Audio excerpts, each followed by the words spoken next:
দেখো আগে দিল্লি পুলিশের প্রশ্ন হতো তো মানুষজন জানতো না আমাদের এই অঞ্চল দিল্লি পুলিশ হচ্ছে রাজ্যের নাম হচ্ছে দিল্লি পুলিশ, কিন্তু দিল্লি সরকার ওটাকে চালায় না, কে চালায়?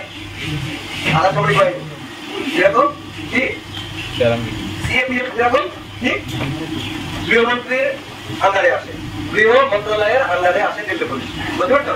যাদের মোটামুটি 170 হাইট, তারা যদি মন্তব্য করে তাহলে মানে কোনো ভিত্তি থাকে। আমি এখান থেকে 22 তারিখ হচ্ছে 22/10/2025 লাস্ট ডেট। আজকে থেকে 2 দিনের মধ্যে আমাদের যত ক্যান্ডিডেট আসো 100% ফর্ম ফিল করতে হবে, ঠিক আছে? কি করতে হবে? ছেলে মেয়ে সবাই দিল্লি পুলিশে কাটাবো বিষয় পারে না, ঠিক আছে? এই পড়া কোনো পড়া নেই, এই সেম পড়া সবাই অ্যাপ্লাই করতে পারে, ঠিক আছে?